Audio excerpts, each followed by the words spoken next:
Hello, everybody. I hope you're doing well. Today, I'm talking about the most common mistakes in Read Aloud, those made by students when attempting this task. I would love you to stay till the end and watch the last mistake because it is incredible. Sadly, the last mistake is being made deliberately by some students because they are taught to do this, assuming that this mistake is the right strategy, which is not. So please stay till the end. As I mentioned, it's a very important one. Let's start with the first mistake. The first mistake is ignoring pauses at punctuation marks. When reading aloud, a lot of students read in one go. They ignore pausing at commas or full stops, and that's totally wrong. Why? Because while you are speaking too fast in one go, you could make a lot of pronunciation and content mistakes, and this will hamper your speaking score. Like those who are reading too fast, they say that, oh, if I do so, I'm going to get a higher oral fluency score. Maybe, but at the end of the day, the speaking score as a speaking score won't be to its maximum. So take a look, guys, at how some students could read, and this is the way that I don't want you to follow. Okay, take a listen. Written by 10 eminent professors, it has been updated to reflect the shifts in the sociological thought over the last 5 years, making it the most comprehensive, authoritative, and contemporary dictionary available. It was essential reading for all students and teachers of sociologies and other related courses, and also for the general reader. I probably made a lot of mistakes while reading too fast. Don't do it. If you have a comma, try to pause. If you have a full stop, try to pause. Especially when you have a full stop, you'll get the chance to refill your lungs with air so you can speak for the rest of the passage. Okay, so that's the first way that I don't need you to read aloud like. The second way is, or the second mistake is the opposite of this mistake, which is exaggerated pauses at punctuation marks. Some students, when reading, they do pause for a very long time at a comma or at a full stop. Don't do so. Don't read in this way, the way I'm going to do it now. Regular exercise releases brain chemicals key for memory, concentration, and mental sharpness at the same time as lifting your mood and lowering stress and anxiety, all of which contribute to brain health. Studies show that regular exercise helps you manage complex tasks, organize and raise a sharp your focus, which is great for those long revision sessions or particularly complex exam questions. Don't do so, because the speech somehow was disjointed, okay? And once the computer detects frequent long pauses at a punctuation mark, the score will go lower and lower and lower. When you give a pause, just make it natural and just try to keep it less than 1 second, whether it was a full stop or a comma or other punctuation marks. The other mistake I would love you to avoid making is stressing the last word in a phrase or a sentence.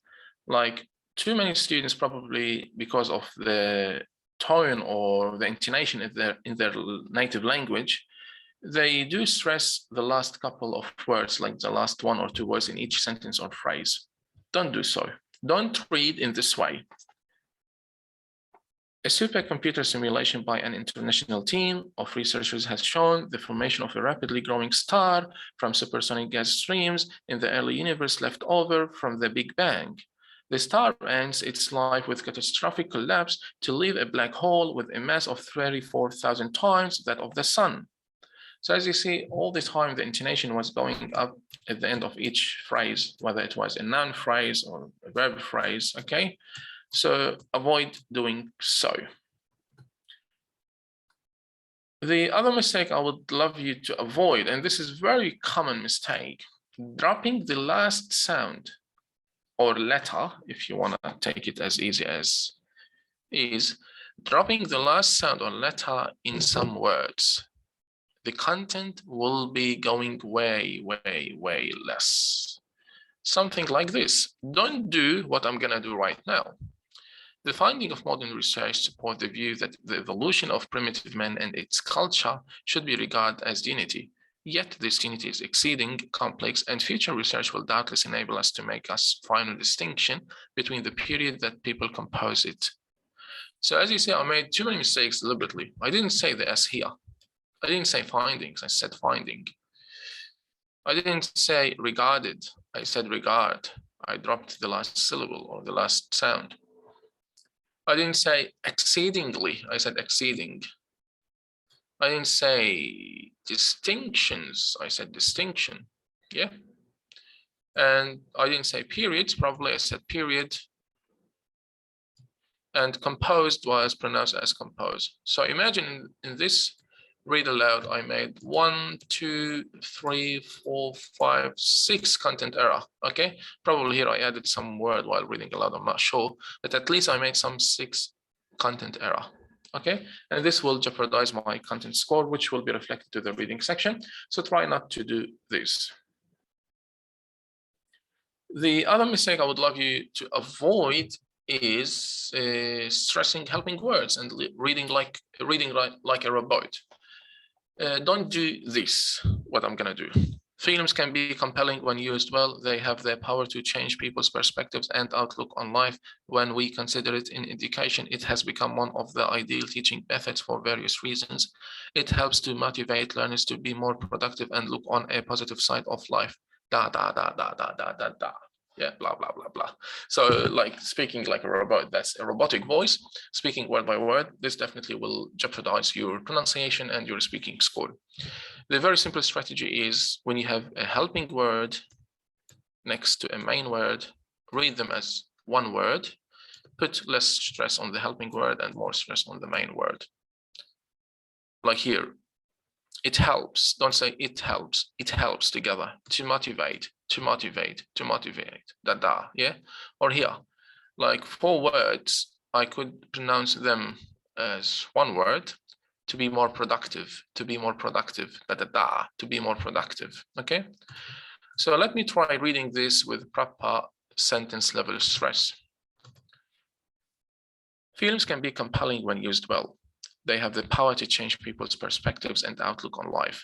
When we consider it in education, it has become one of the ideal teaching methods for various reasons. It helps to motivate learners to be more productive and look on a positive side of life. Yeah, something like this. So what I did is I was phrasing my speech, and within the phrase, I was applying the proper sentence level stress by avoiding stressing the helping words and stressing more the main words. And every time I get the helping word sitting adjacently to a main word, I speak them together. Get ready for the last mistake, which is crazy one. The disaster.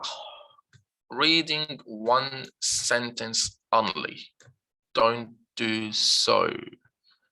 Now, in Australia, a lot of students are following this strategy, which says if you have a read aloud, all you have to do in the exam is from each passage, read one sentence. Pick up the easy sentence and just read it out and move next. And as per this strategy, you will get the maximum score. Don't do this. Definitely you are losing big time. You are losing big time in the reading section, because if I read only one sentence, let's say I only read this sentence. I'm not sure this sentence is probably 25% of the text. So yes, you're only getting 25% of the content. Like there are a couple of coaching centers who are teaching this strategy. And the problem is, like, I don't know how this strategy evolved. Like when a coaching center starts to teach this strategy and this strategy mushrooms amongst students, other coaching centers start teaching it as well, assuming that it's gonna work, because they just love easy solutions. So please guys, don't do so. Don't read one sentence. Don't just say, coffee is a beloved beverage known for its ability to fine-tune your focus and boost your energy levels, and click next. Don't do so, just read it full, okay? If you can't practice and prepare well to a point that you are able to read the full read aloud, even if you make 1 or 2 mistakes, because if you are only reading one sentence, it means you are losing 75% of the content. But if you read it fully and you make 3 or 4 mistakes, which is better than losing 75%, yeah? Let's say you lost 2%, okay? Just stay fluent with proper pronunciation and lose 2% in the content, but don't just follow this nonsense tip and read one sentence and move next. I guarantee you aren't getting the reading score. And yes, that's what I wanted to share with you for today. I hope you liked this video and this short lesson, and I will see you in other videos. Bye.